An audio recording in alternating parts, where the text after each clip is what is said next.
हाँ तो नमस्कार, एक बार फिर से सभी का स्वागत है आपका आपके अपने चैनल ज्ञान सेतु पे। हम जो है वो इंडियन पॉलिटी डिस्कस कर रहे थे और उसमें आज का अपना जो टॉपिक रहेगा वो है संसद। तो सबसे पहले हम बात करते हैं कि संसद का जो प्रावधान है वो भारतीय संविधान में कहाँ है। पहला क्वेश्चन संसद से निकल के यही आता है, ठीक है। तो संसद के प्रावधान की अगर बात करें तो भाग 5 जो है, भाग 5 में आपके अनुच्छेद 79 से लेकर 122 तक है ना, वो संसद का उल्लेख है। 79 से 122 तक संसद के संपूर्ण प्रावधान आपको इन आर्टिकल्स में दिए गए हैं। अब हम बात करते हैं कि संसद के जो अनुच्छेद है उनको याद करने के लिए जो ट्रिक है उसकी हम बात करेंगे।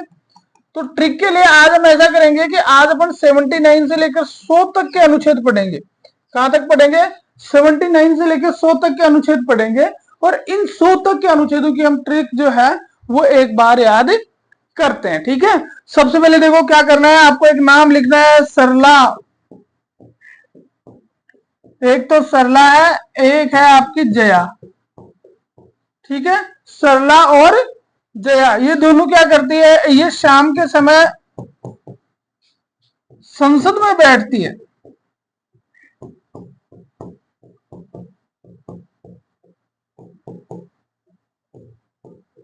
बस भैया क्लियर हो जाएगी बात।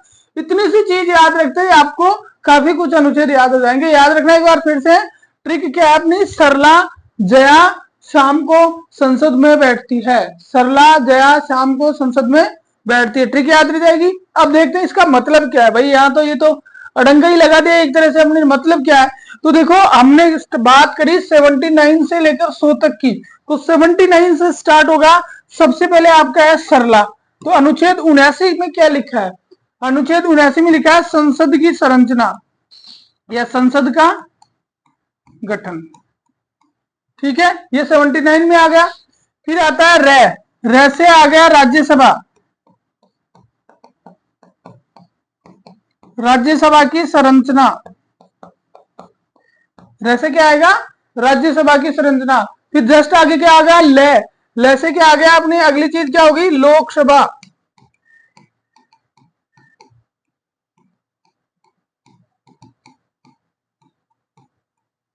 की संरचना, ठीक है। एक बार पहले कर लेते हैं। से आ गया संसद का गठन, रे से आ गया राज्यसभा की संरचना, ला से आ गया लोकसभा की संरचना। फिर आ गया आपका क्या? जे, ठीक है। तो जे से आपको बनाना है जनगणना। जनगणना के बाद परिसीमन, जनगणना के बाद परिसीमन, जैसे बन गया जनगणना के बाद परिसीमन। फिर आपके आ गया क्या? ऐसे तो सीधा ही बना लो, आप क्या बनाओगे? ऐसे आपका बनेगा भाई साहब लोगों अवधि। भाई जो सदन है उसकी अवधि, सदनों की अवधि क्या रहेगी, ठीक है। फिर भाई ऐसे दोनों को मिलाकर एक बना लो योग्यता। क्या बन जाएगा? योग्यता, ठीक है। फिर आगे आ जाओ शाम। यहां से तो पूरा हो गया, सरला से स्टार्ट होकर जया तक तो पहुंच गए। अब ये शाम को कहां पे बैठती है? शाम को आपके संसद में बैठती है, ठीक है। तो अपन कहां तक आ गए? योग्यता तक आ गए। तो योग्यता तक के अनुच्छेद में अपन मैं एक बार आपके लिख देता हूं तो आपको याद भी रह जाएंगे। देखो ये 79 संसद हो गया, ये 78 सॉरी 80, ठीक है। ये 81,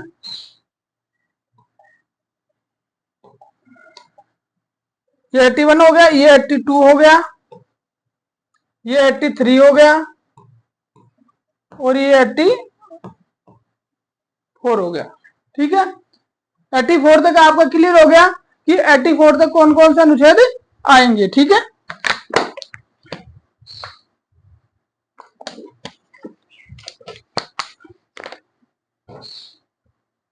फिर उसके बाद में आते हैं शाम में। उसके बाद में हम बात करते हैं शाम की। तो शाम में सबसे पहले तो आप लिखो एस से क्या आएगा? सत्र, सत्रावसन और आहूत। भाई सदन को क्या करेंगे? सदन के सत्र, सत्रावसन और आहूत। जब हम क्लियर करेंगे तो क्लियर हो जाएगी ये चीज। फिर आपका आता है ए, ए से क्या होता है, सीधा बनता है ए से आपका अभिभाषण, ए से आपका बन गया अभिभाषण। और अभिभाषण किसका होता है, अभिभाषण आपका होता है राष्ट्रपति का,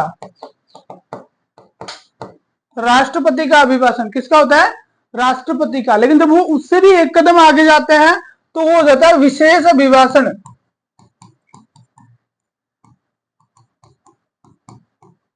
भाई एक स्टार्ट में तो अभिभाषण दे लेंगे और अभिभाषण से काम नहीं चलेगा तो वो करेंगे विशिष्ट अभिभाषण, ठीक है। और उसके बाद में विशेष अभिभाषण के बाद में लास्ट बच गया एम, एम से आपका बनेगा मंत्रियों व महान्यायवादियों, सॉरी वादियों नहीं, एक ही होता है, महान्यायवादी के सदन में अधिकार,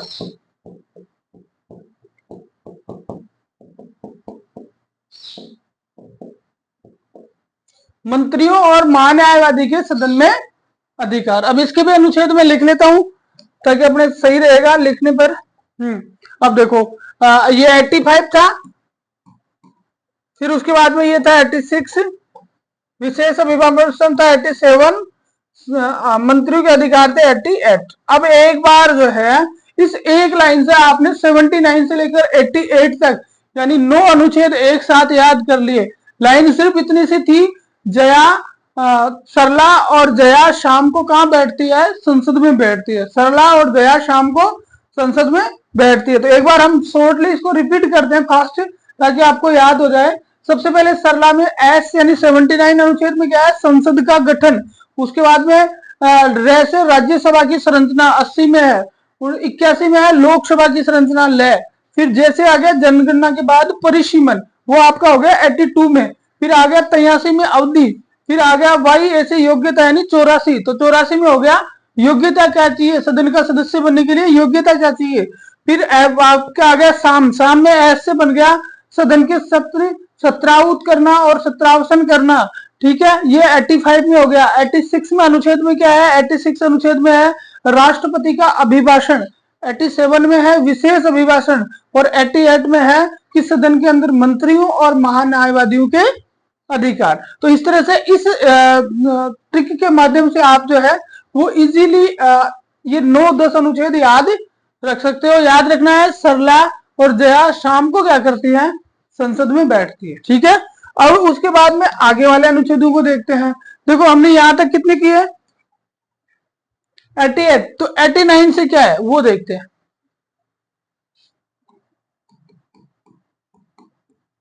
89, 90, 91, 92, ये 4 अनुच्छेद इधर लिख लो, और 93, 94, 95 और 96, यही अनुच्छेद आप जो है वो इस तरफ लिख लो। अब आपको कैसे याद करना है इनको, अब देखो इनको याद करने का बड़ा सरल तरीका, थोड़ी सी छोटी सी चीज आपको याद रखनी है, आपको याद हो जाएंगे। ये जो 4 अनुच्छेद इसके और ये 4 अनुच्छेद इसके है ना, ये चारों के चारों अनुच्छेद 6 में। सिर्फ फर्क क्या है कि पहले 4 राज्यसभा के हैं और बाद के 4 लोकसभा के हैं। तो यहां लिख देता हूं मैं राज्यसभा, ठीक है, और यहां लिख देता हूं मैं लोकसभा। पहले 4 राज्यसभा के हैं, दूसरे 4 लोकसभा के हैं, ठीक है। तो राज्यसभा के क्या है, तो राज्यसभा में देखो 89 में क्या है, सभापति व उपसभापति। 89 क्या कह रहा है, राज्यसभा के सभापति व उपसभापति, ठीक है, उसका प्रावधान है। 90 में क्या है, जैसे ही सभापति और उपसभापति अपन ने चुना उसके बाद में नेक्स्ट क्या आता है, उसका हटाने की बात आती है। तो पद रिक्ति, त्याग पत्र और हटाना, किसको, सभापति और उपसभापति को, ठीक है, किसके, राज्यसभा के। किसमें है, अनुच्छेद 90 में। 91 में क्या है, 91 में है अन्य व्यक्ति के कार्य करने की शक्ति,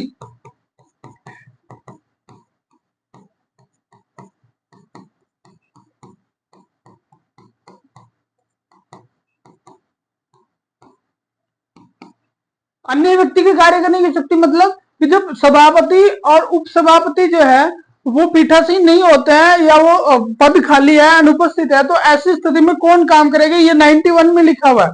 ठीक है, 92 में क्या लिखा है, 92 में लिखा है कि हटाने का प्रकरण विचाराधीन होने पर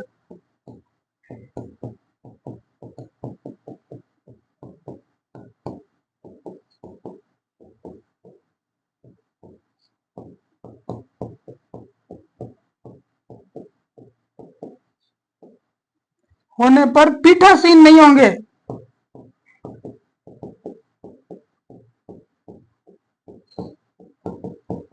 बस ये इतने आपका काम चल जाएगा। अब देखो जो चीजें अपन ने 89 से लेकर 92 तक करी वो सारी की सारी चीजें इसमें आ जाएंगी, सेम एज इट इज। जो ये है सेम, जैसे सभापति और उपसभापति है तो उसके स्थान पे आ जाएगा अध्यक्ष व उपाध्यक्ष, अध्यक्ष और उपाध्यक्ष। ठीक है, अब ये जो लिखा है पद रिक्ति त्याग पत्र वगैरह वो सारी की सारी आ जाएगी, ये एज इट इज यहाँ आ जाएगा और ये एज इट इज यहाँ आ जाएगा। तो लोकसभा के बारे में अगर अपने को पूछता है तो अपने को स्टार्ट करना है 93 से कि अध्यक्ष उपाध्यक्ष होगा, फिर पद रिक्ति वाली बात आएगी, फिर ये आएगा कि कोई दूसरा व्यक्ति कब काम करेगा, और फिर ये आएगा कि जब वो हटाने का प्रस्ताव विचाराधीन हो तब वो पीठासीन नहीं होंगे। ठीक है, तो यहाँ पर आपका ये हो गया 96 तक। तो याद रह जाएगा कि शुरू के 4 89 से लेकर सरला जया शाम को जब संसद में बैठेंगी तो उसके बाद में 88 तक तो वो बैठी रहेंगी, उसके बाद में 89 से वहां कौन आएंगे, 89 से वहां पे आएंगे आपके सभापति और उपसभापति, जो आपके कहां तक रहेंगे, वो आपके 91 तक रहेंगे। ठीक है, सॉरी 92 तक रहेंगे। और जब सभापति और उपसभापति चले जाएंगे 92 में तो उसके बाद में आपके आ जाएंगे कौन, लोकसभा के अध्यक्ष और उपाध्यक्ष, जो 96 तक रहेंगे। और उसके बाद में 4 अनुच्छेद जो है वो आप वैसे याद कर लो, अनुच्छेद नंबर 97, 98, 99 और 100, ये 4 अनुच्छेद जो है वो आपको रखने हैं याद। ठीक है, सबसे पहले 97 में देखो, 97 में है वेतन भत्ते, सभापति और उपसभापति के वेतन और भत्ते। उसके बाद में 98 में है संसद का सचिवालय,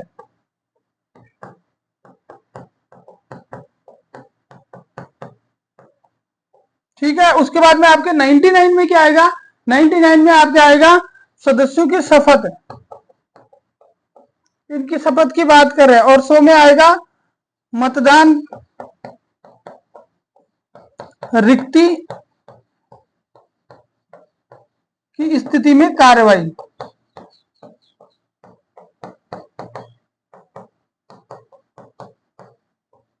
तो भाई ये सारे के सारे 100 तक के अनुच्छेद आपको याद हो गए, संसद के 100 तक के अनुच्छेद आपको अच्छी तरह से याद हो जाने चाहिए। बस इसमें आपको कहीं कोई समस्या नहीं आनी चाहिए। एक बार फिर से हम शॉर्ट में देख लेते हैं कि जब सरला और जया शाम को संसद में बैठेंगी तो वो 79 से स्टार्ट होंगे और 88 तक आ जाएंगी, ठीक है। लेकिन जब सरला और जया चली जाएंगी तो उसके बाद में 89 से आपके सभापति और उपसभापति आएंगे, जो किसके होंगे, जो राज्यसभा के होंगे। फिर हम जब उनको लगाएंगे 89 में, फिर 90 में हम क्या करेंगे, जैसे ही पद पर कोई बैठता है तो लोग हटाने का प्रयास करते हैं, फिर 19 में उनको हटाएंगे। 90 में जब उनको हटाएंगे तो फिर बात आएगी कि भाई जब ये हट गई तो काम कौन करेगा, 91 में हो जाएगा। फिर 92 में ये होगा कि जब उनको हटाने का प्रस्ताव विचाराधीन होगा तो संसद के सत्र में कोई नहीं बैठेगा, तब वो पीठासीन नहीं होगी, सॉरी तब वो पीठासीन नहीं होगी। ये सारी की सारी बात 92 तक किसमें लागू हुई, राज्यसभा के सभापति और उपसभापति के लिए हो गई। और जैसे ही आपने उसको क्रॉस किया फिर आप लोकसभा में आ गए। लोकसभा में आते ही जो ये सारी की सारी चीज किसके लिए लागू होगी, लोकसभा के अध्यक्ष और उपाध्यक्ष आ गए 93 में। 94 में उनको हटाने का प्रोविजन आ गया। 95 के अंदर हमने देखा कि भाई वो हट गए तो काम कौन करेगा, उसकी बात आ गई, पद रिक्ति की स्थिति में काम कौन करेगा। और 95 में 96 में हमने ये देखा कि जब वो उनके हटाने का संकल्प विचाराधीन होगा तब वो सदन में पीठासीन नहीं होंगे। उसके बाद में 97 से लेकर 100 तक अपन ने ऐसे याद किया कि भाई 97 में क्या है, इनके वेतन भत्ते पैसे भी तो देने पड़ेंगे। 97 में वेतन भत्ते हो गए, 98 के अंदर संसद का सचिवालय हो गया, 99 में इनकी शपथ हो गई, और 100 के अंदर ये हो गया कि संसद में मतदान की रीति क्या रहेगी, पद रिक्तता की स्थिति में क्या कार्रवाई की जाएगी, ये सारी चीजें इसमें आ गई। तो 79 से लेकर आपके जो हमने बात करी थी भाई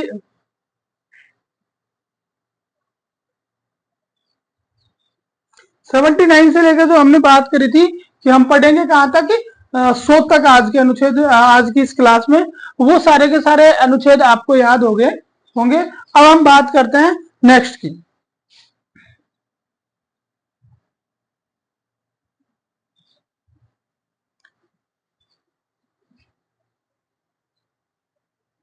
एक सेकंड, थोड़ा इश्यू आ रहा है इसमें। हाँ, अब हम बात करेंगे एक से स्टार्ट करते हैं अनुच्छेद 79 से, शॉर्ट में चलेंगे, ज्यादा स्पीड रखेंगे थोड़ा सा। अनुच्छेद 79 देखो, 79 में क्या था, 79 में था संसद का गठन। संसद का गठन किसमें है, 79 में। तो इस संविधान में क्या लिखा है कि संसद कैसे बनेगी, आपके संसद का गठन करना है आपको, तो संसद बनेगी कैसे वो आपको बताया गया संविधान में। संसद में क्या होंगे, संसद में देखो 3 लोग शामिल होते हैं। एक आपकी होती है राज्यसभा, एक होती है राज्यसभा, एक होती है लोकसभा, और एक है आपका राष्ट्रपति।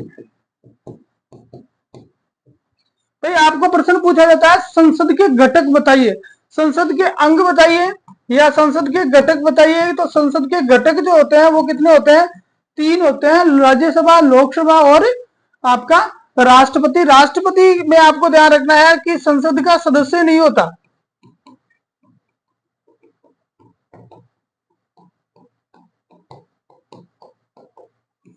राष्ट्रपति जो होता है वो संसद का सदस्य नहीं होता, लेकिन वो संसद का घटक होता है। क्यों, मेंबर चुना थोड़ी जाता है, लोकसभा राज्यसभा के सदस्य नहीं होता, लेकिन वो क्या होता है, ये संसद का घटक होता है। इसलिए माना जाता है क्योंकि इन दोनों के द्वारा जो प्रस्ताव पारित किए जाते हैं वो तब तक कानून नहीं बनते जब तक राष्ट्रपति के उस पर क्या नहीं हो जाए, हस्ताक्षर नहीं हो जाए। तो राज्यसभा की अगर हम बात करें तो इसको बोलते हैं वरिष्ठों का सदन, वरिष्ठों का सदन, द्वितीय सदन और उच्च सदन, 3 नाम से जाना जाता है। ध्यान रखने वाली बात है, कई बार हम भूल जाते हैं प्रथम सदन किसको बोलते हैं, सेकंड किसको बोलते हैं। ठीक है, तो राज्यसभा को वरिष्ठों का सदन, द्वितीय सदन और उच्च सदन, 3 नाम से जाना जाता है। ठीक इसी तरह से लोकसभा को भी जानते हैं। लोकसभा के लिए जो नाम यूज होता है वो क्या होता है,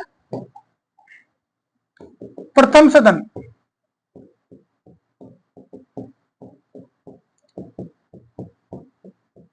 निम्न सदन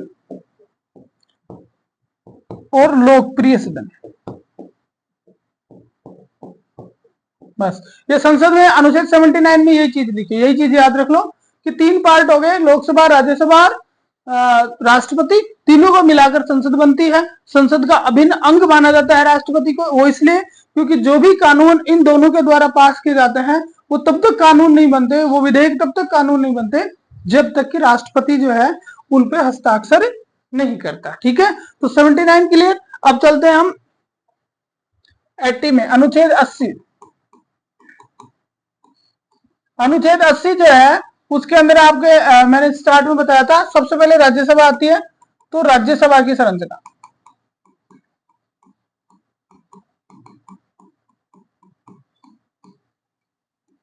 अनुच्छेद 80 में है राज्यसभा की संरचना। अब राज्यसभा की संरचना की हम बात करेंगे, सबसे पहले तो हमें याद रखना पड़ेगा भाई कौन सी अनुसूची संबंधित है।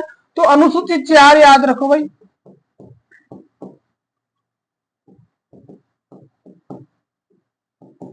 अनुसूची 4 जो है वो किससे संबंधित है, राज्यसभा की संरचना से संबंधित है। अब तो संरचना में आपको क्या करना है कि भाई जो राज्यसभा आपकी है तो राज्यसभा में आपके 2 प्रकार के सदस्य होते हैं। राज्यसभा के अंदर जो सदस्य होते हैं वो कितने प्रकार के होते हैं, 2 प्रकार के होते हैं। पहले होते हैं निर्वाचित और दूसरे होते हैं मनोनीत। एक होते हैं निर्वाचित, एक होते हैं मनोनीत। ठीक है, अगर प्रावधान की हम बात करें, इसको 2 तरीके से देखना पड़ेगा कि प्रावधान की अगर हम बात करें तो प्रावधान में अपनी यह है कि टोटल 250 सदस्य होंगे। टोटल कितने सदस्य होंगे, 250 सदस्य होंगे। लेकिन 250 में कैसे होंगे, निर्वाचित तो होंगे 238, और 12 सदस्य जो हैं वो ऐसे होंगे मनोनीत। और ये जो मनोनीत सदस्य होते हैं, इनको कौन मनोनीत करते हैं, इनको राष्ट्रपति मनोनीत करते हैं। और ये जो प्रावधान है राष्ट्रपति के द्वारा 12 सदस्य मनोनयन का, ये कहां से लिया गया है, ये आयरलैंड से लिया गया।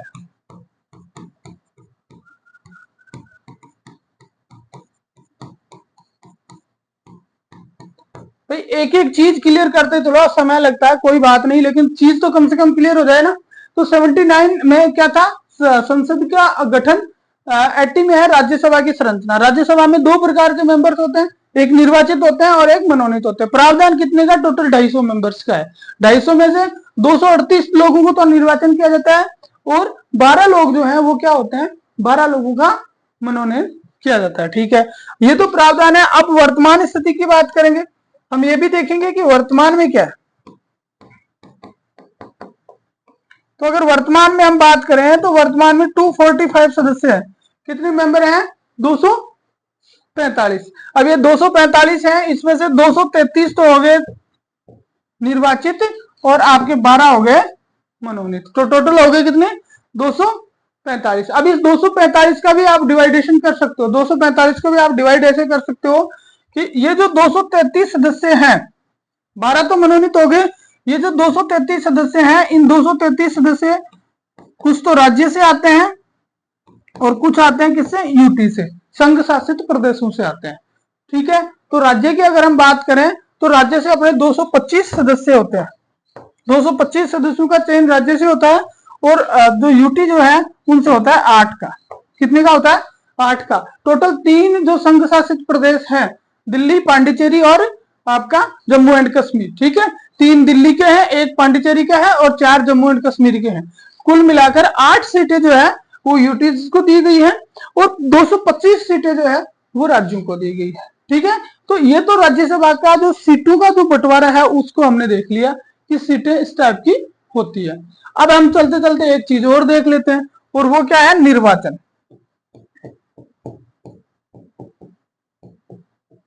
निर्वाचन की प्रणाली। तो राज्यसभा की जो निर्वाचन की प्रणाली है वो क्या है, राज्यसभा की निर्वाचन प्रणाली है वो है आनुपातिक प्रतिनिधित्व।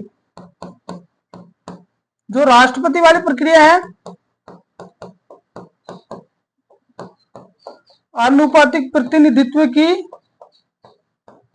एकल संक्रमणीय प्रणाली।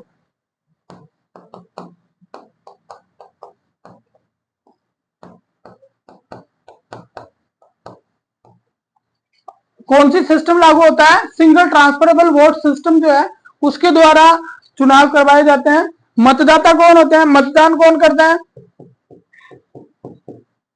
मतदान करते हैं आपके जो एमएलए, जो निर्वाचित, जो विधानसभा के जो निर्वाचित सदस्य हैं वो मतदान करते हैं। अरे हमने, यानी आम जनता जो है, आपने कभी वोट दिया राज्यसभा चुनाव में, कभी आपने वोट दिया, नहीं दिया, कभी नहीं दिया। ठीक है, तो वो मतदान कहां से होता है, यहां से होता है। ठीक है, एमएलए मतदान करते हैं। राजस्थान की अगर हम बात करें कि भाई राजस्थान की क्या स्थिति है, तो राजस्थान जो है, राजस्थान के अंदर राज्यसभा की सीटों की बात करें तो राज्यसभा में राजस्थान की में कितनी सीटें हैं, 10 सीटें। राजस्थान की कितनी सीटें हैं, 10 सीटें हैं। और एक राज्य है ओडिशा। ये जो ओडिशा है, इस ओडिशा की भी कितनी सीटें हैं, 10 सीटें। राजस्थान की भी 10 है और ओडिशा की भी 10 है। तो कई बार प्रश्न ऐसे भी पूछ लिया जाता है, भाई कौन से राज्य, जो 2 राज्य ऐसे हैं जिनकी सीटें, कौन सा राज्य है जिसकी सीट राजस्थान के समकक्ष है, तो दोनों हो गए आपके बराबर, राजस्थान और ओडिशा। तो ये हो गया आपका अनुच्छेद 80। अब चलते हैं 81 में। अनुच्छेद 81 में क्या बताया था,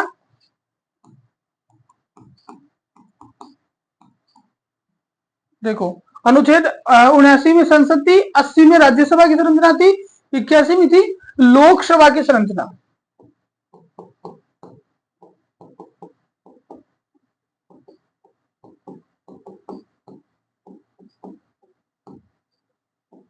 अस्सी में क्या थी, लोकसभा की, 81 में क्या है, लोकसभा की संरचना। अब लोकसभा की संरचना में वही देख लो, तो भाई आपकी जो लोकसभा है उसमें भी जो सदस्य हैं वो कुल सदस्य संख्या कुल की अगर हम बात करें तो लोकसभा की जो सदस्य संख्या है वो प्रारंभ में जो है वो थी आपके 500। शुरू में आपके लोकसभा की सदस्य संख्या कितनी थी? 500 थी। ठीक है, जब 500 सदस्य संख्या थी तो बात है भाई सीटें कम है, थोड़ी सीटें बढ़ाई जाए। तो यहां से क्या हुआ? 7वां संविधान संशोधन।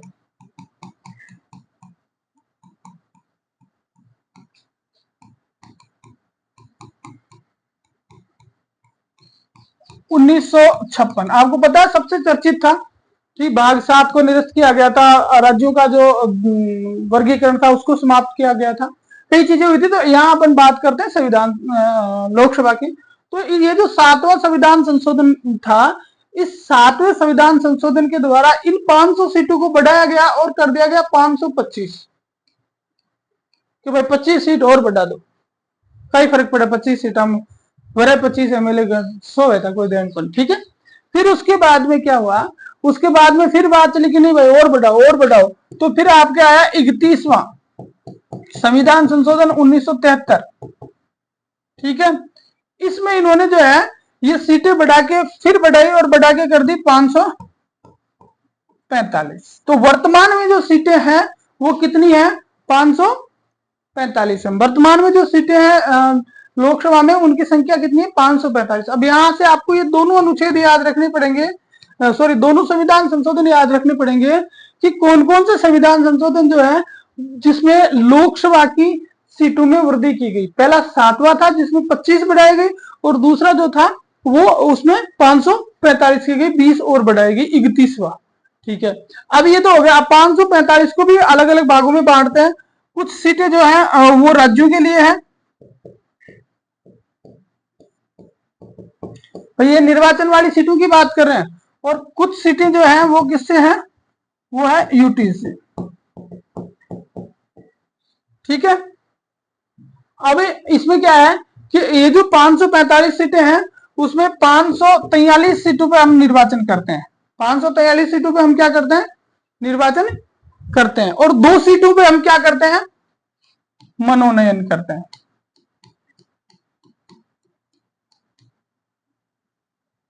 2 सीटों पे क्या करते हैं? मनोनयन करते हैं। ठीक है, तो राज्यों से और यूटी से दोनों से मिलाकर जो है आपकी 543 सीटें भरी जाती है। 2 सीटों के मनोनयन कौन करते हैं? ये मनोनयन करते हैं राष्ट्रपति। और राष्ट्रपति किसको करते हैं? Anglo Indian.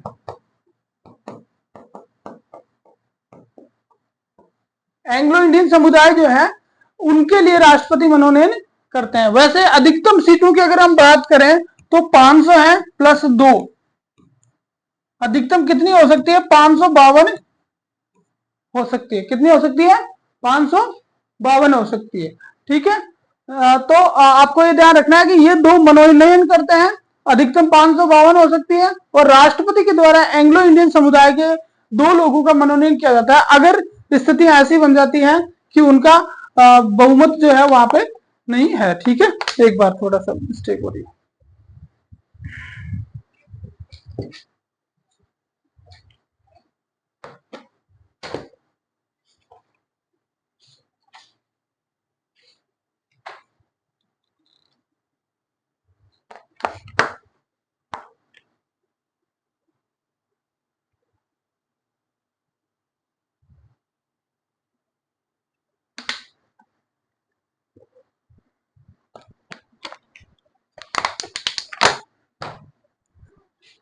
ठीक है, अब टोटल 552 की हमने बात कर ली, 2 एंग्लो इंडियन समुदाय की बात कर ली, 543 इनकी बात कर ली।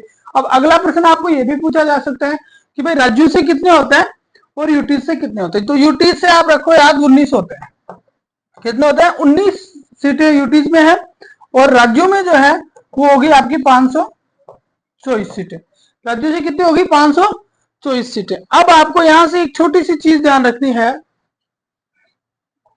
वो रखनी है ये यहाँ पे 104वां संविधान संशोधन। 104वां संविधान संशोधन जो है उसके द्वारा क्या किया गया? उसके द्वारा ये एंग्लो इंडियन समुदाय को जो दिया जाता था ना आपका कोटा, एंग्लो इंडियन समुदाय को जो कोटा दिया जाता था, तो मनोनयन वाला जो आरक्षण था वो क्या कर दिया गया, समाप्त कर दिया गया।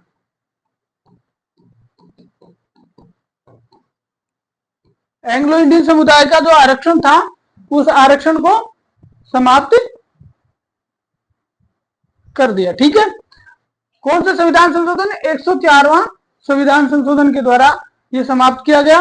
और किस अनुच्छेद में था, तो ये था अनुच्छेद 330 में। अनुच्छेद 330 में इसका प्रावधान था। ठीक है, अब आप इसके साथ साथ हम अगली बात करेंगे आपकी, तो वो है मतदान, मतदान की प्रणाली। देखो हमने बात करी कि भाई राष्ट्रपति इसमें राज्यसभा का जो निर्वाचन होता है, तो राज्यसभा के निर्वाचन में मतदान होता है आनुपातिक प्रतिनिधित्व, लेकिन लोकसभा का जो होता है वो प्रत्यक्ष मतदान होता है। प्रत्यक्ष मतदान होता है पहली चीज तो, यानी जनता इसमें वोट देती है। दूसरा, किसी को पता नहीं रहता, गुप्त मतदान प्रणाली है। और तीसरी चीज जो है वो मेन है first past the post system. First past the post system,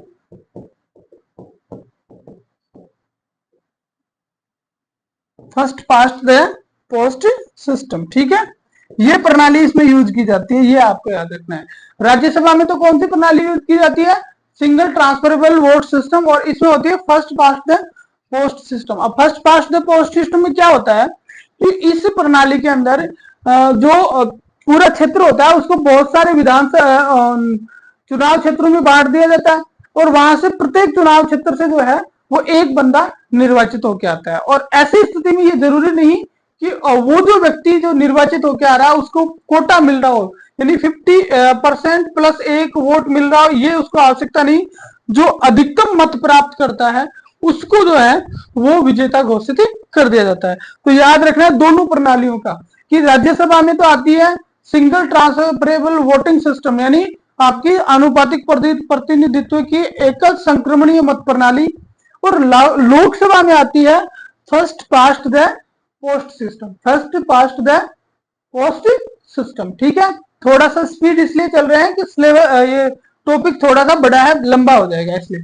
तो ये हो गई आपकी अनुच्छेद 81 हो गया, लोकसभा की संरचना होगी।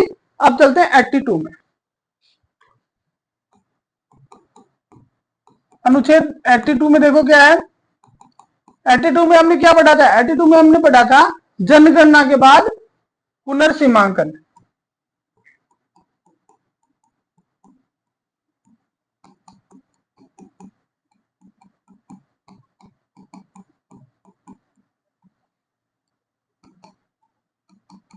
भाई जनगणना होगी, उसके बाद में फिर से सीमांकन किया जाएगा और सीटें जो है वो बढ़ाई जाएंगी, क्योंकि जनसंख्या बढ़ेगी तो सीटें बढ़ाई जाएंगी। तो जनगणना के बाद परिसीमन। तो सबसे पहले तो आपको ध्यान रखना है कि परिसीमन आयोग का गठन किया जाएगा।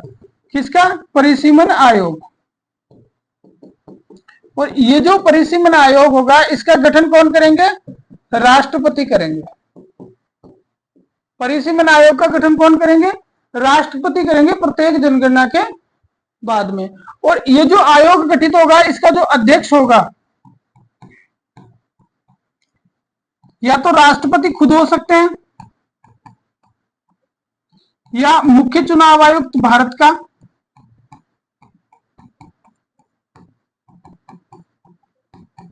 मुख्य चुनाव आयुक्त, या राष्ट्रपति द्वारा नामित।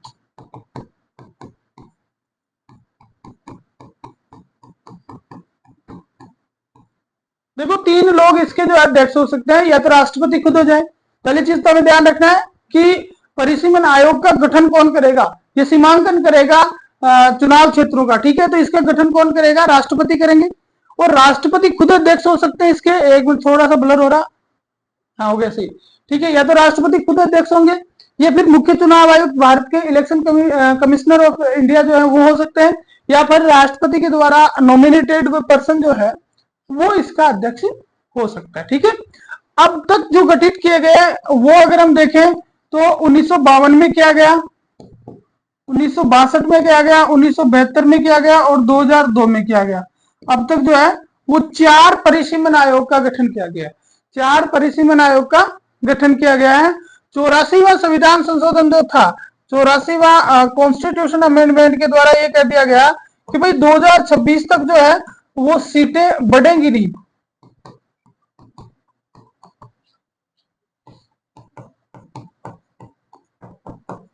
दो 2026 तक यथावत रखी जाएंगी, सीटों में कोई बढ़ोतरी नहीं की जाएगी। तो इसके कारण ये बस यही है कि उसके बाद में परिसीमन आयोग का गठन नहीं किया गया। याद रखना 52, 62, 72 और 2002 में जो है वो परिसीमन आयोग का गठन किया गया। इस अनुच्छेद से इतने ही क्वेश्चन बनते हैं, ठीक है। 82 क्लियर हो गया। अब चलते हैं अपन 83 में। अब 83 में क्या था, 83 में देखो क्या था, अवधि। स्टार्ट में हमने लिखा था, शुरू में ये रहा 83, ये रहा 83 में क्या है, अवधि, सदनों की अवधि। तो देखते हैं 83 अनुच्छेद 83, अनुच्छेद 83 में है सदनों की अवधि।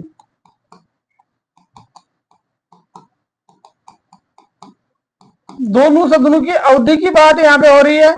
तो इस तरफ लिखते हैं राज्यसभा, पहले लोकसभा रख लो, इस तरफ रखते हैं लोकसभा और इस तरफ रखते हैं राज्यसभा।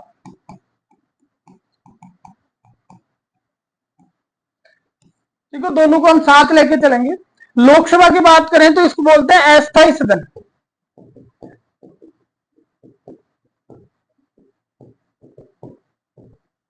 अस्थायी सदन बोलते हैं। राज्यसभा को बोलते हैं स्थायी सदन।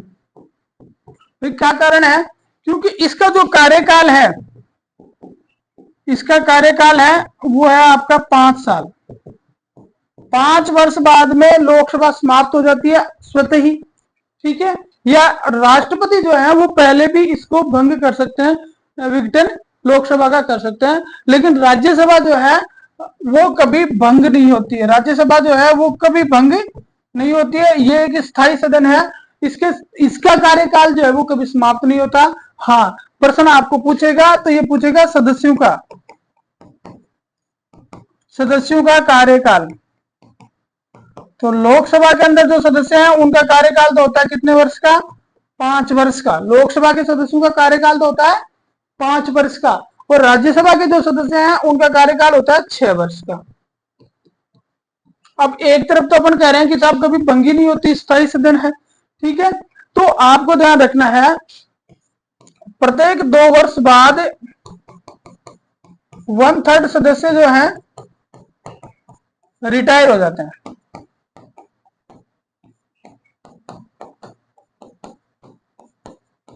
मतलब लोग राज्यसभा समाप्त नहीं होती, उसके 1/3 सदस्य जो है हर 2 साल बाद रिटायर हो जाते हैं। और एक सदस्य के कार्यकाल की अगर बात करें तो वो कितना होता है, 6 वर्ष होता है। लोकसभा को राष्ट्रपति पहले भी भंग कर सकते हैं, विघटित कर सकते हैं, लेकिन राज्यसभा का विघटन नहीं होता, राज्यसभा का विघटन नहीं होता। ठीक है, अनुच्छेद 83 हो गया। अब चलते हैं नेक्स्ट अनुच्छेद में, अनुच्छेद 84।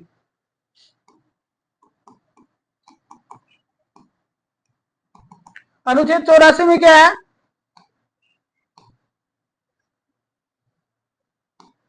सदस्यों के लिए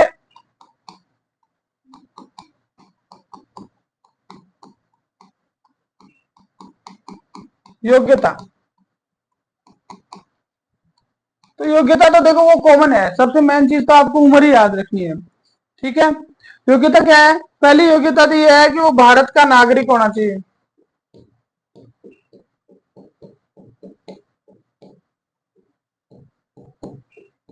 क्या है, भारत का नागरिक होना चाहिए, ठीक है। दूसरी योग्यता है कि दिवालिया नहीं हो,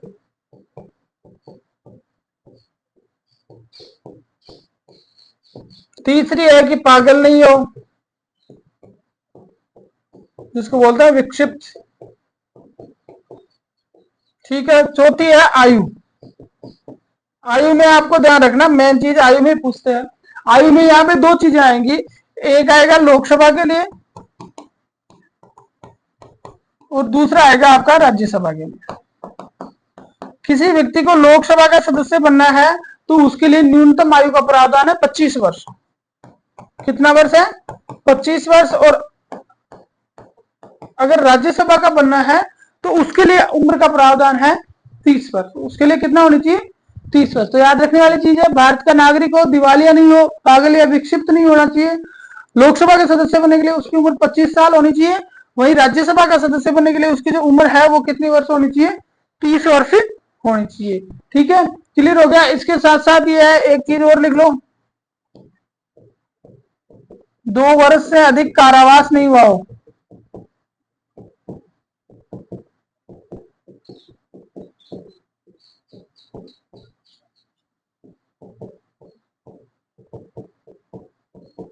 व्यक्ति किसी आपराधिक मुकदमे में अगर 2 साल से अधिक की सजा भुगत चुका है तो फिर वो अयोग्य घोषित माना जाता है। ठीक है, तो ये हो गया आपके अनुच्छेद 84 में कहता है सदस्य जो बनते हैं उनके लिए योग्यता क्या है। ठीक है, उसके बाद में चलते हैं 85 में।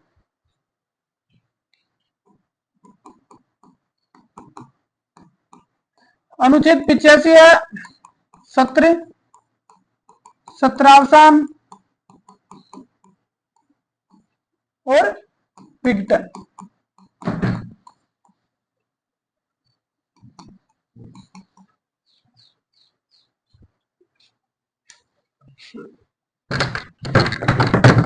ठीक है, सत्र, सत्रावसान और विघटन।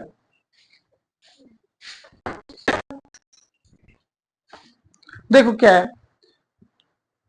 सबसे पहले चीज तो आपको ध्यान रखनी चाहिए, सबसे पहले हम बात करेंगे सत्र की। तो जो संसद है, संसद के जो सत्र हैं वो कितने होते हैं? सामान्यतः 3। ठीक है, कितने सत्र होते हैं? 3 सत्र होते हैं। 3 सत्र कौन कौन से होते हैं? पहला होता है आपका बजट सत्र, दूसरा होता है मानसून सत्र, और तीसरा होता है आपका शीतकालीन सत्र।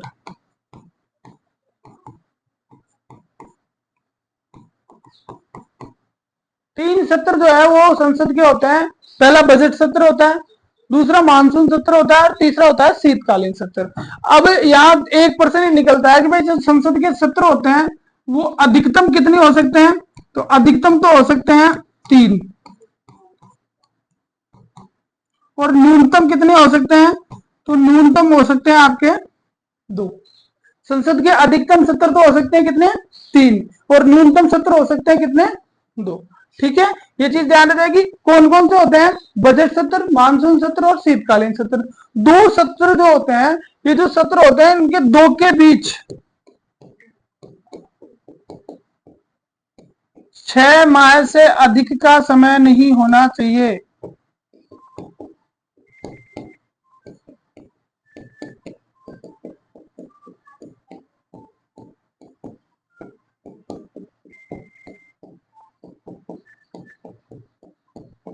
ये जो संसद के सत्र होते हैं इन 2 सत्रों के बीच में 6 महीने से ज्यादा का समय नहीं होना चाहिए। अब ये तो सत्र की बात कर ली, अब अगली बात हम करते हैं आहूत करने की। भाई सत्र जो है वो आहूत कौन? आहूत यानी बुलाना।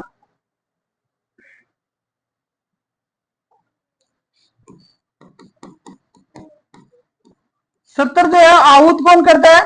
तो आपको ध्यान रखना है, सत्र आहूत करता है राष्ट्रपति। सत्र कौन बुलाता है?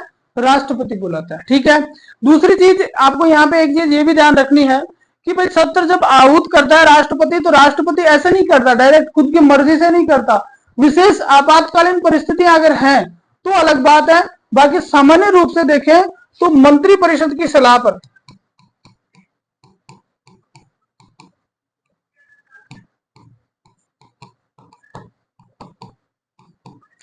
सत्र जो आहूत करता है राष्ट्रपति, वो किसकी सलाह पे करता है? मंत्रिपरिषद की सलाह पे करता है। ठीक है, अब हमने अनुच्छेद 74 पढ़ा था पीछे, आपने अगर पिछली क्लास से देखी हो तो आपको अच्छी तरह से पता है अनुच्छेद 74 में क्या था कि एक मंत्रिपरिषद होगी जो राष्ट्रपति को सलाह देगी, जो राष्ट्रपति को सलाह देगी वो मंत्रिपरिषद होगी, और उसी की सलाह पे सत्र को क्या करता है? आहूत करता है, संसद के सत्र को आहूत करता है। एक होता है आपका सत्रावसन,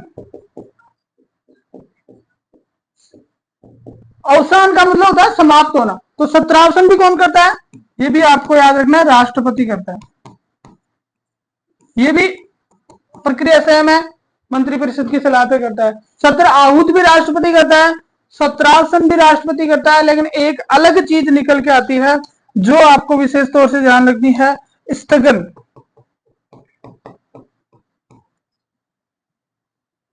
स्थगन जो करता है वो कौन करता है? अध्यक्ष या सभापति। राज्यसभा का चल रहा है तो सभापति करेगा, लोकसभा का है तो अध्यक्ष करेगा, और संयुक्त चल रहा है तो ठीक है। तो कुल मिलाकर बात याद रखनी है कि स्थगन के मामले में, स्थगन का मतलब क्या होता है? ये कुछ घंटे, कुछ समय, एक दिन या 10 दिन के लिए हो सकता है, ठीक है। और जब अध्यक्ष के द्वारा इसको अनिश्चित काल के लिए कर दिया जाता है, जब अध्यक्ष इसको अनिश्चित काल के लिए स्थगित कर देता है,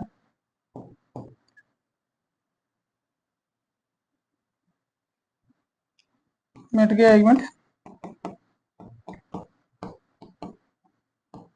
अनिश्चित काल के लिए जब करता है,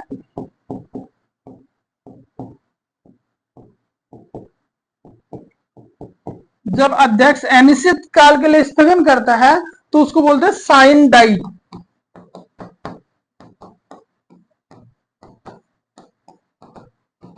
ऐसे भी पूछा जा सकता है साइन डाई क्या होता है, ठीक है। जब अध्यक्ष के द्वारा संसद के सत्र को अनिश्चित काल के लिए स्थगित किया जाता है तो उसको क्या कहा जाता है? साइन डाई कहा जाता है। तो अनुच्छेद 85 में संसद के सत्र और स्थगन और आहूत करना, ये सारी चीजें थी अनुच्छेद 85 में जो हमने यहाँ पे देखी। अब हम पढ़ेंगे 86, ठीक है। 85 में हमने सारी चीजें पढ़ ली, क्लियर से भी क्या। अब पढ़ते हैं 86।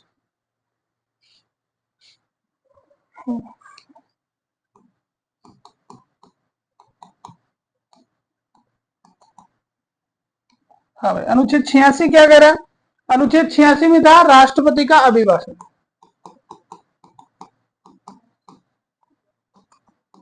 राष्ट्रपति का अभिभाषण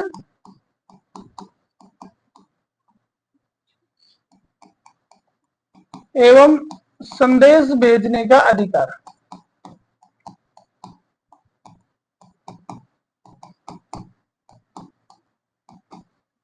राष्ट्रपति का अभिभाषण एवं संदेश भेजने का अधिकार। एक मिनट इसको देखते हैं।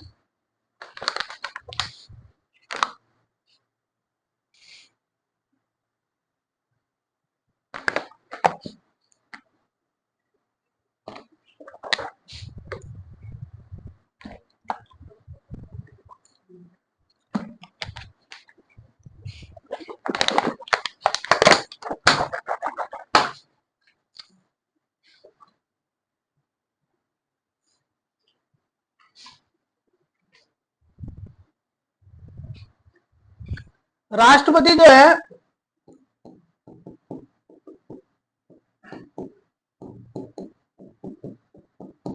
दोनों सदनों को क्या कर सकता है? संबोधित कर सकता है।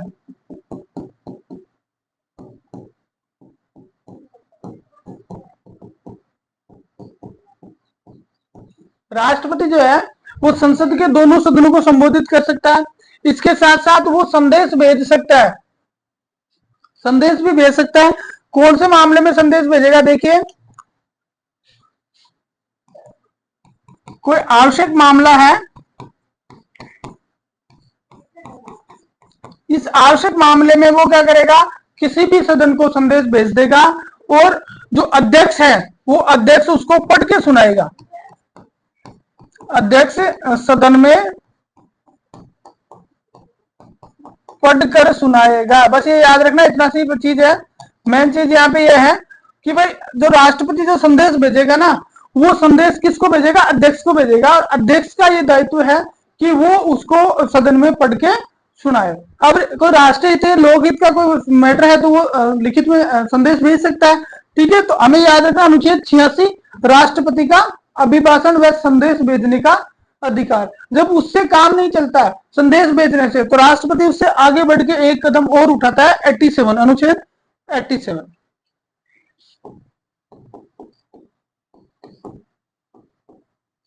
में क्या है? राष्ट्रपति का विशेष अभिभाषण। राष्ट्रपति का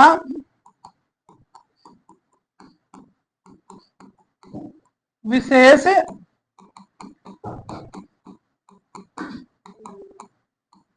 अभिभाषण, राष्ट्रपति का विशेष अभिभाषण। अब देखिए विशेष अभिभाषण में क्या है, तो वो विशेष रूप से इसको शक्ति है कि वो सदन को संबोधित कर सकता है। तो तीन परिस्थितियां याद रखनी है, तीन स्थितियों में वो बेसिकली करता है। यहां से प्रश्न ऐसे ही निकलता है कि कौन कौन सी परिस्थितियां हैं जिसमें राष्ट्रपति जो है वो सदन को संबोधित करता है, विशेष अभिभाषण होता है अनुच्छेद 87 के तहत। तो पहली देखते हैं बजट सत्र के प्रारंभ में।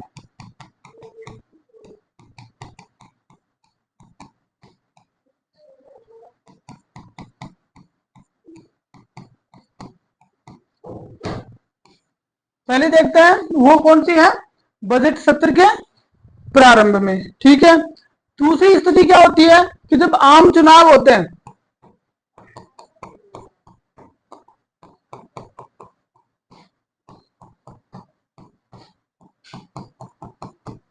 आम चुनाव के तुरंत बाद, तो पहली बैठक होती है उसके अंदर इसको करना पड़ता है। और तीसरी स्थिति होती है विदेशी मेहमानों के आगमन पर।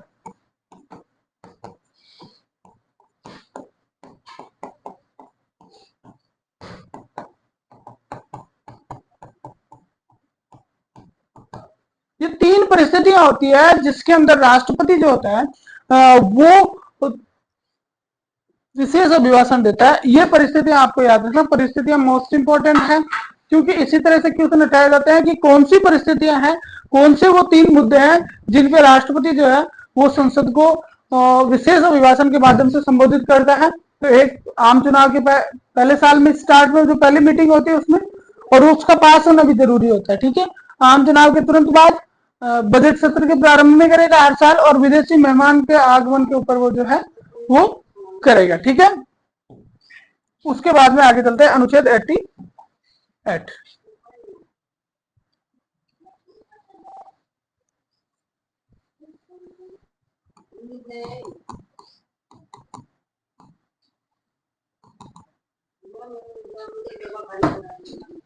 अनुच्छेद 88 में देखो क्या है, हमने स्टार्ट में क्या देखा उसको भी आप एक बार रिवाइज करते चलो कि 88 में हमने क्या देखा था। 88 में था एम, शाम को बैठती है संसद में, शाम को संसद में बैठी थी ना, तो 88 में हमने क्या देखा था, एम देखा था, ये रहा, सॉरी एम, हाँ, ये शाम को संसद में बैठती एम, मंत्रियों और महान्यायवादी के संसद में अधिकार।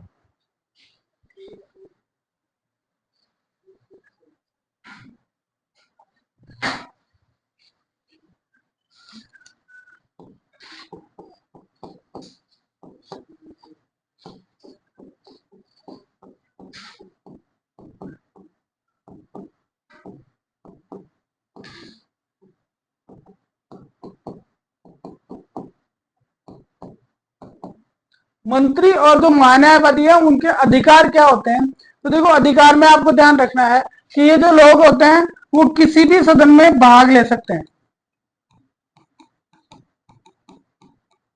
किसी भी सदन में कार्रवाई में,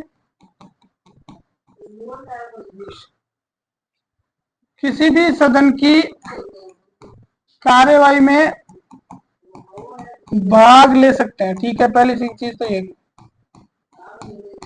पहली चीज तो ये आपको याद रखनी है कि ये किसी भी सदन की कार्यवाही में भाग ले सकते हैं। इसके साथ साथ मत नहीं दे सकते,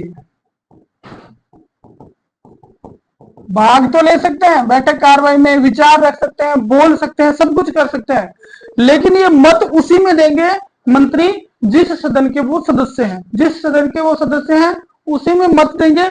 एक इनका विशेषाधिकार और होता है, वो क्या होता है कि ये किसी भी सदन की समिति के सदस्य बनाए जा सकते हैं।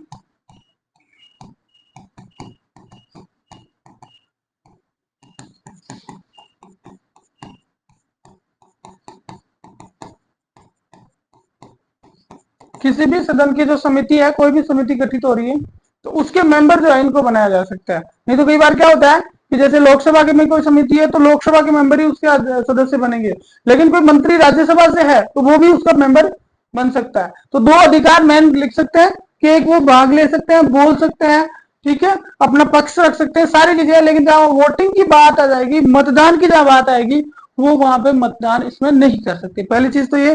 दूसरी चीज हमें ये ध्यान रखनी है कि ये किसी भी सदन की कोई भी समिति बनती है तो वो चाहे उस सदन से है या नहीं है, वो चाहे तो उनको जो है उस समिति का सदस्य बनाया जा सकता है। ठीक है, अब 88 हो गया।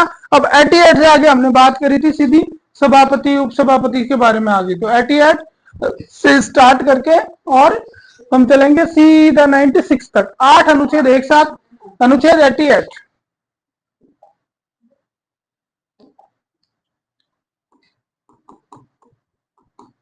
सॉरी 88 तो हो गया, अभी 89।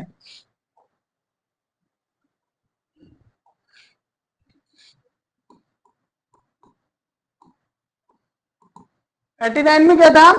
राज्यसभा का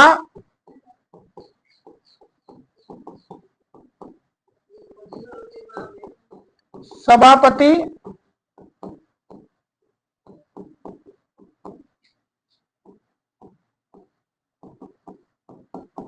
एवं उपसभापति। राज्यसभा का सभापति एवं उपसभापति किसमें है? 89 में है। तो देखो क्या है भाई, सबसे पहले हम बात करेंगे सभापति की। सभापति में लिखा है कि उपराष्ट्रपति राज्यसभा का क्या होता है? पदेन सभापति होता है।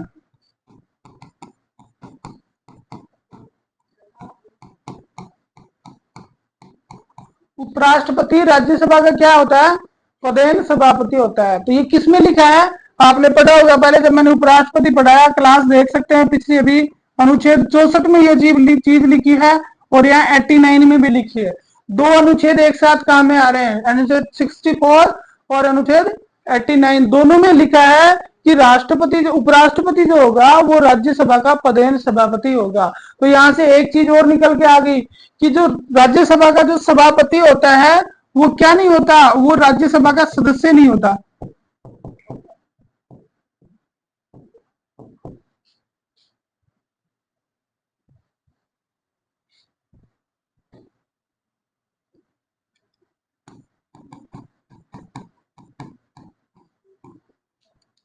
ये जो सभापति होता है ये राज्यसभा का क्या नहीं होता? सदस्य नहीं होता। तो दो अनुच्छेद याद रख लेंगे, 89 और 64 की उपराष्ट्रपति राज्यसभा का पदेन सभापति होगा। लेकिन यहाँ पे एक चीज ध्यान रखने वाली है कि जो राज्यसभा का सभापति, स्टेटमेंट आएंगे कि राज्यसभा का सभापति होता है वो राज्यसभा का सदस्य नहीं होता। अगर आ गया होता है तो इसका मतलब स्टेटमेंट गलत है। ठीक है, ये चीज क्लियर होगी। अब बात आती है सभापति की, उपसभापति की। तो उपसभापति जो है वो किसमें से चुना जाता है? वो ये जो उपसभापति होता है ये सदस्यों में से चुना जाता है।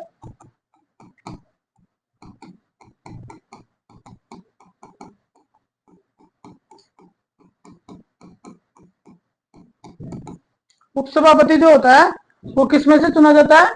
सदस्यों में से चुना जाता है। ठीक है, अब चलते हैं, 89 हो गया, अब 90, अनुच्छेद 90 में चलो। अनुच्छेद 90 क्या कह रहा था?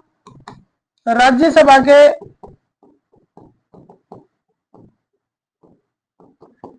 सभापति और लिखे उपसभापति, इनकी किस किस चीज की बात हो रही थी? राज्यसभा के सभापति और उपसभापति की क्या है? पद रिक्ति। किसकी बात हो रही थी? पद रिक्ति की बात हो रही थी। भाई इनका पद कैसे रिक्त होगा? तो इनका पद रिक्त होने का पहला तरीका तो क्या है? त्यागपत्र। त्यागपत्र कौन किसको देगा ये आपको विशेष तौर से ध्यान रखना है। त्यागपत्र में देखो, जो सभापति है, हम सिर्फ बात कर रहे हैं राज्यसभा की, सभापति जो है वो त्यागपत्र किसको देगा? सभापति आपका त्यागपत्र देगा राष्ट्रपति को। यहां लोकसभा से बिल्कुल उल्टा काम है। लोकसभा में क्या होता है? अध्यक्ष उपाध्यक्ष को देता है और उपाध्यक्ष अध्यक्ष को त्यागपत्र देता है।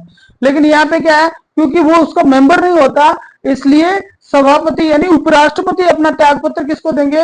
राष्ट्रपति को देंगे। अभी चर्चा में है भाई, जगदीप धनखड़ ने अभी त्याग पत्र दिया है, तो ये प्रकरण जो है वो बहुत ही इंपॉर्टेंट हो जाता है आप लोगों के लिए आगे आने वाली परीक्षाओं में, कि अध्यक्ष तो है, लोकसभा अध्यक्ष तो उपाध्यक्ष को देता है और उपाध्यक्ष अध्यक्ष को देता है, लेकिन राष्ट्रपति यानी उपसभापति जो होता है वो किसको देता है? वो राष्ट्रपति को देता है। ठीक है, एक तो स्थिति ये चीज क्लियर होगी। अब दूसरा किसका? उपसभापति का। उपसभापति की बात करें तो उपसभापति जो है वो किसको त्याग पत्र देगा? ये सभापति को देगा। उपसभापति किसको त्याग पत्र देगा? ये सभापति को त्याग पत्र देगा। और तीसरी जो दो चीजें होगी, ये दोनों आपस में त्याग पत्र दे देंगे। तो एक तो हो गया त्याग पत्र से, दूसरा होता है निधन। पद कैसे रिक्त होगा? किसी की मृत्यु होगी तो अपने आप ही खाली होगा, किसी को त्याग पत्र देने की जरूरत ही नहीं थी, उन्होंने यमराज के ऊपर भगवान को दे दिया त्याग पत्र। ठीक है। और तीसरा होता है आपका हटाना। भाई तीन प्रक्रिया होती है आपकी लोकसभा राज्यसभा के सभापति और उपसभापति के पद रिक्ति की। पद रिक्त होने की तीन प्रक्रिया होगी, एक त्याग पत्र की होगी, क्लियर हो गया आपके, दूसरा हो गया निधन की, भाई मृत्यु हो गई तो अपने आप ही खत्म हो गया कि मैटर, और तीसरा है हटाना। तो हटाने के लिए आपको क्या करना पड़ेगा? हटाने में सबसे पहले बात करते हैं हम सभापति की। तो सभापति की अगर हम बात करें तो सबसे पहले तो ये ध्यान रखना है कि इसको हटाने का जो प्रस्ताव लाया जाएगा वो प्रस्ताव कहां लाया जाएगा? राज्यसभा में। प्रस्ताव कहां लाया जाएगा? सबसे पहले राज्यसभा में लाया जाएगा। और राज्यसभा में प्रस्ताव लाने से 14 दिन पूर्व इनको क्या करना पड़ेगा? सूचित करना पड़ेगा।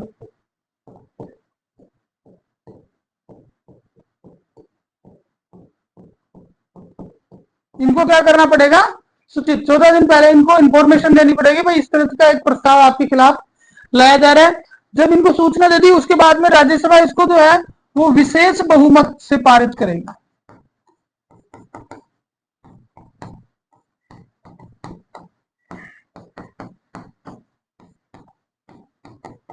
विशेष यानी 2/3 बहुमत से पारित। राज्यसभा इसको विशेष बहुमत यानी 2/3 बहुमत से पारित करेगी। उसके बाद में ये जाएगा लोकसभा में, और लोकसभा क्या करेगी? लोकसभा इसको साधारण बहुमत से पारित करेगी। देखो यहां ये बहुत ही मायने रखने वाली, ध्यान रखने वाली बात है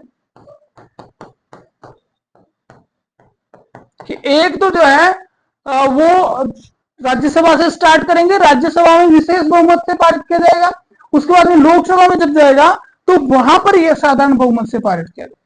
ठीक है, एक तो ये चीज ध्यान रखनी है। ये किसका है? सभापति यानी उपराष्ट्रपति की बात कर रहे हैं। दूसरा आपका कौन सा था? दूसरा था उपसभापति। अब उपसभापति की आप बात करोगे तो उपसभापति में इतना नहीं है, राज्यसभा जो है साधारण बहुमत से हटा सकती है।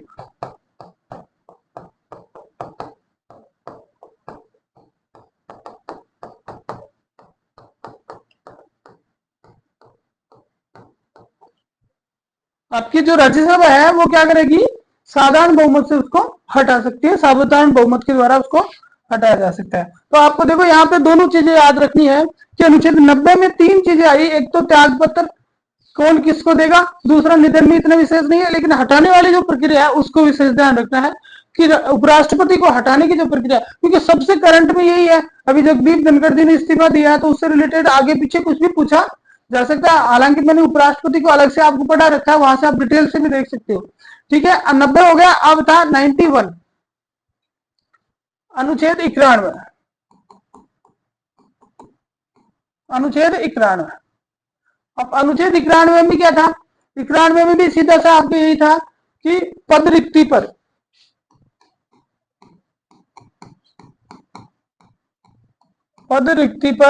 कार्य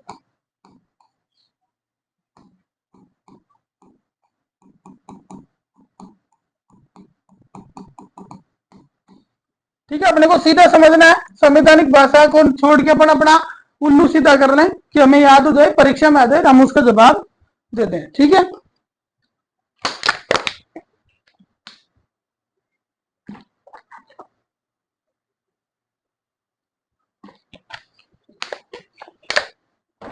दो तीन चीजें इसमें याद रखनी है कि जब सभापति का पद रिक्त होगा, उपसभापति का पद रिक्त होगा, तो कौन काम करेगा। तो दो तीन चीजें याद आती हैं। पहली चीज याद रखनी भाई, जैसे सभापति,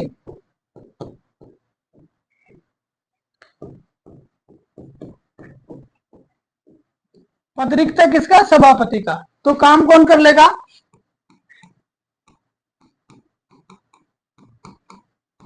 उपसभापति करेगा। तो काम कौन करेगा, सभापति की जगह उपसभापति कर लेगा।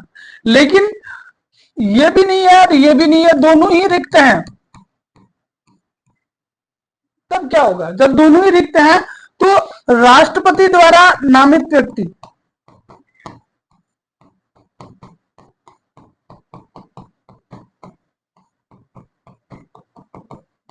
राष्ट्रपति द्वारा नामित व्यक्ति जो है वो दायित्वों का निर्वहन करेगा एज ए सभापति। ठीक है, एज ए सभापति। एक चीज तो आपको ये ध्यान रखनी है कि भाई सभापति की जगह उपसभापति का हो गया, और उपसभापति भी नहीं है, दोनों नहीं है, तो फिर राष्ट्रपति द्वारा नामित व्यक्ति जो है वो ये काम कर लेगा। फिर दूसरी चीज आपके आती है कि जैसे सभापति है, सभापति क्या करता है, सभापति आपका राष्ट्रपति के रूप में कार्य करता है।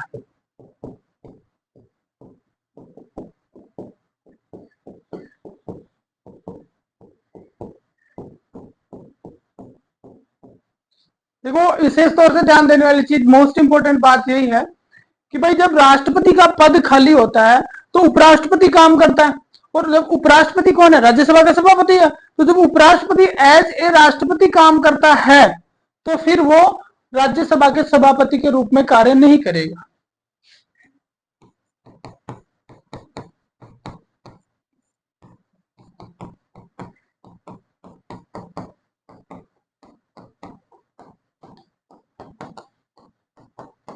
क्लियर, कि जब राष्ट्रपति उपराष्ट्रपति के रूप में उपराष्ट्रपति जो है वो राष्ट्रपति के रूप में काम करने के लिए चला गया, तो फिर वहां पर वो जो है वो राज्यसभा के सभापति के रूप में काम नहीं करेगा, वो पद खाली माना जाएगा। ठीक है, तो ये हो गया 91। फिर था 92, काफी टाइम हो लिया है। 92 में क्या था, देखो 91 में तो हमने देखा काम करने वाली बात आ गई। हाँ, 92 में था हटाने का प्रस्ताव विचाराधीन होने पर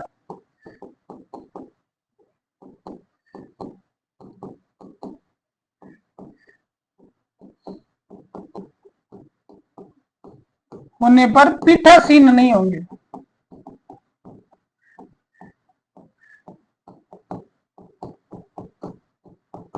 हटाने का जब प्रस्ताव विचाराधीन होगा तो ये जो अधिकारी हैं, सभापति और उपसभापति, वो पीठासीन नहीं होंगे।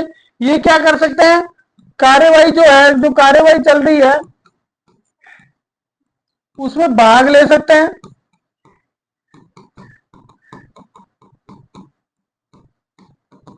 बोल सकते हैं,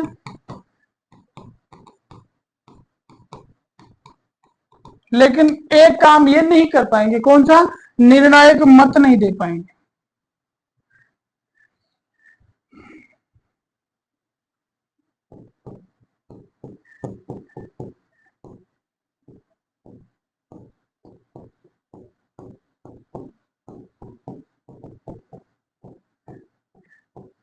निर्णायक मत जो है वो ये नहीं दे पाएंगे। ठीक है, तो ये हो गया 92। अब हमने आगे पढ़ा भी कि भाई 93 से स्टार्ट हुआ था अपना, ये सारी की सारी चीजें 93 से स्टार्ट हुई थी, 93, 94, 95 और 96 तक। तो 96 तक ये सारे की सारी चीजें जो है वो अध्यक्ष और उपाध्यक्ष, लोकसभा के अध्यक्ष और उपाध्यक्ष से संबंधित बातें होगी, तो उसमें इतना समय व्यतीत हम नहीं करेंगे। इसमें तो वही चीजें, लोकसभा का अध्यक्ष और उपाध्यक्ष, फिर उसके अंदर पद रिक्ति आ जाएगी। फिर 90 जैसे 90 इसमें आया ना अपने पीछे वाले में, इससे पीछे वाले में क्या था, देखो पद रिक्ति आई थी, पद रिक्ति के बाद में था आपका पद रिक्ति पर कार्य करने वाला व्यक्ति, और फिर उसके बाद में आ जाएगा आपका पीठासीन नहीं होंगे। ठीक है, यहां आपको एक ध्यान रखनी है, लोकसभा अध्यक्ष जो होता है ना, इसे लोकसभा अध्यक्ष के कुछ विशेष कार्य हैं, वो ध्यान रख सकते हो। लोकसभा अध्यक्ष के कुछ विशेष कार्य हैं, 2 विशेष कार्य हैं, उनको हम देख लेते हैं। बाकी इतना विशेष इसमें कुछ नहीं है, सेम यही चीजें हैं, तो रिपीट करने की जरूरत सिर्फ अनुच्छेद याद रखें। क्या है विशेष कार्य? पहला तो ये विशेष कार्य है कि धन विधेयक को प्रश्नांकन,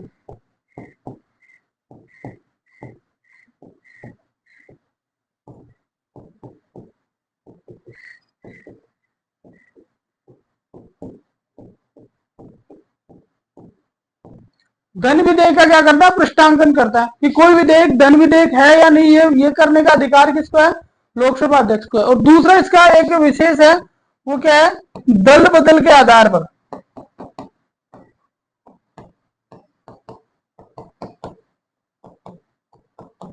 दल बदल के आधार पर सदस्य की अयोग्यता का निर्णय,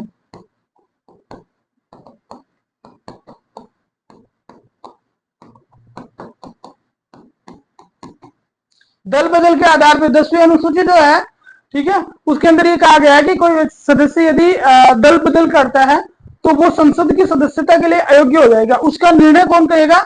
उसका निर्णय भी लोकसभा अध्यक्ष ही करता है। और तीसरा इसका विशेष जो है वो क्या है? संयुक्त बैठक की अध्यक्षता।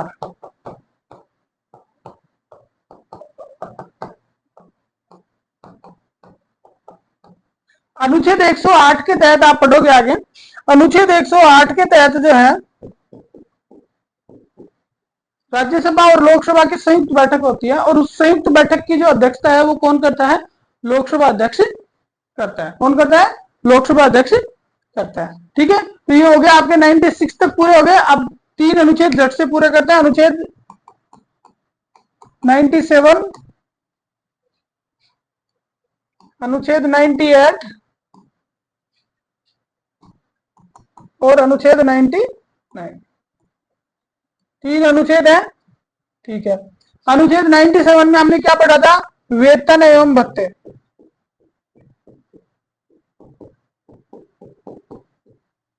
अध्यक्ष और उपाध्यक्ष के जो वेतन और भत्ते हैं उनका प्रावधान अनुच्छेद 97 में है।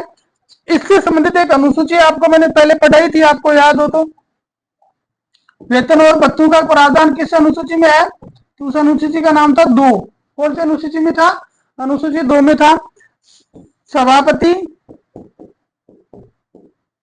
और अध्यक्ष दोनों बराबर हैं, और उपसभापति और उपाध्यक्ष दोनों बराबर हैं। सभापति और अध्यक्ष दोनों बराबर हैं, उपसभापति और उपाध्यक्ष दोनों बराबर हैं। सभापति और अध्यक्ष को मिलता है 4 लाख रुपए, ठीक है, और इनको मिलते हैं 3.5 लाख। ये वेतन हो गया इनका। ठीक है, इनको मिलते हैं 4 लाख रुपए मासिक और इनको मिलते हैं 3.5 लाख रुपए। फिर आते हैं अनुच्छेद 98 में। ठीक है, वेतन भत्ते के बाद में अनुच्छेद 98 में क्या था? 98 में आपने पढ़ा था, मैंने अभी आपको बताया था। 98 में था संसद का सचिवालय।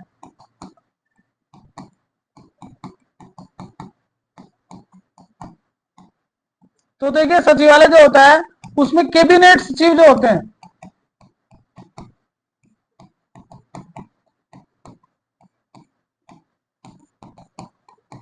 कैबिनेट सचिव के समकक्ष एक पोस्ट होती है जो आईएएस होता है।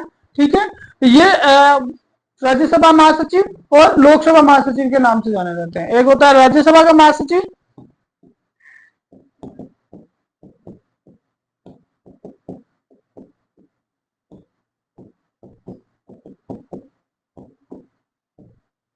एक होता है लोकसभा का महासचिव।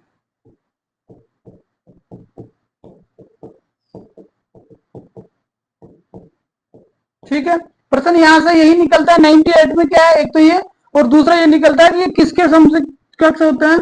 तो जो कैबिनेट सचिव होते हैं उनके समकक्ष होते हैं, आईएएस होते हैं। फिर उसके बाद में 99 अनुच्छेद 99 में क्या था? शपथ। लोकसभा अध्यक्ष और उपाध्यक्ष जो हैं उनकी शपथ की बात थी। तो सबसे पहले हम शपथ की बात करेंगे लोकसभा से संबंधित।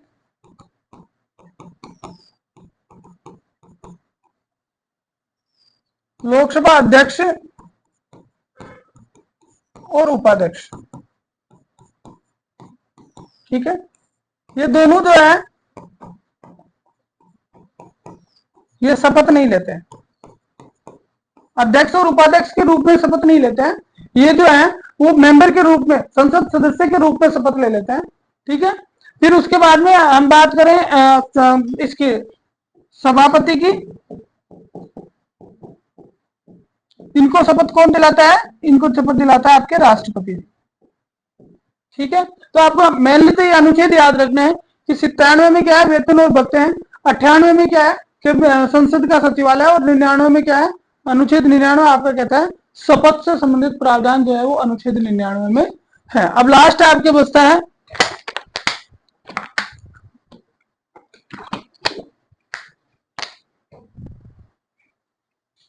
अनुच्छेद 100।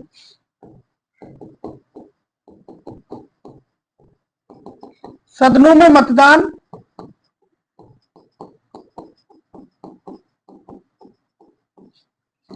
रिक्ति से कार्य प्रभावित नहीं होंगे।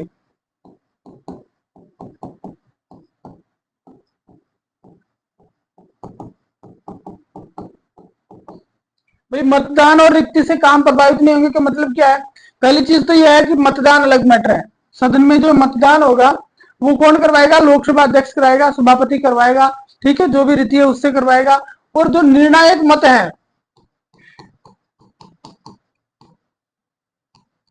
निर्णायक मत जो है वो लोकसभा अध्यक्ष देगा।